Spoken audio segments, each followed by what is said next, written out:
Just because you're a bank and you have a banking license doesn't mean you have an exclusive on banking. In the next generation of banking, we welcome Brett King, author of Bank 2.0. I talk about three phases in the book. So the first phase was the introduction of the internet. So this changed our transactional behaviour. What internet banking gave us was new choices, new control.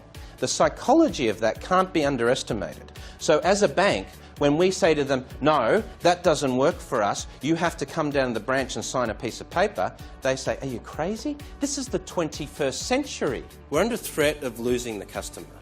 If customers don't want to come into the branch, it's not that big a deal. We just serve them where they are.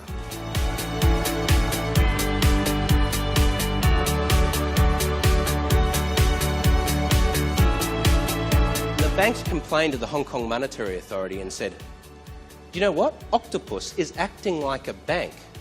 They're deposit taking. We want you to stop them. HKMA looked at this situation and said, you know, you're absolutely right. They are acting like a bank. So we're going to give them a banking license.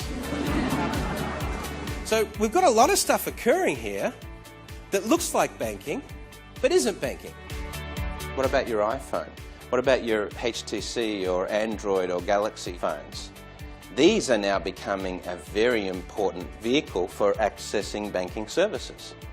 So who owns the customer? Consumer behaviour is ahead of the curve. If you aren't keeping up with these innovations, then someone else is going to innovate around you.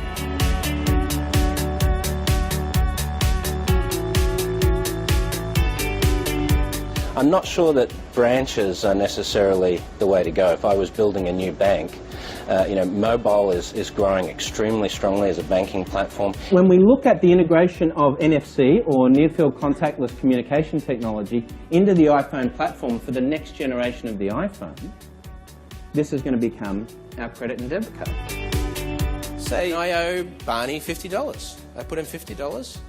We touch our phones together, contactless to contactless. His phone just became a POS terminal. My phone just became a payment device.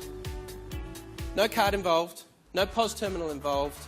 There might be a payments network involved, but that's the way we would choose to do the interaction. Why would I do that? Well, how simple is it? The banks aren't thinking about the journey the customer takes. The banks are thinking about the end of that journey, which is the transaction or the product, but they're not thinking how the customer gets to that end result. And when you start thinking about the journey the customer takes, that opens you up to some really great opportunities, and the web and mobile are obviously going to be key parts of that.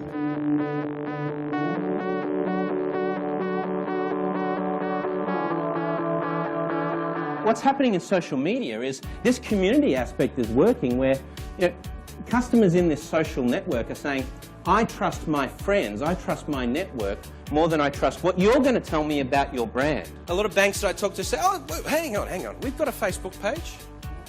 We have a social media strategy. Bank of America has a Facebook page. I don't know how many millions of customers they've got, but they've got 1,929 fans on Facebook. It's pretty impressive. The only problem with this is that there's a group also called I Hate Bank of America, and they have 3,200 fans on their Facebook page. So just having a Facebook page, I'm afraid, is not a social media strategy. If you think that brand marketing, or you think marketing campaigns can prevent brand damage from this sort of thing, I'm sorry. We can't control what people are going to say or think about our brand. So this puts the onus back on us to demonstrate our brand.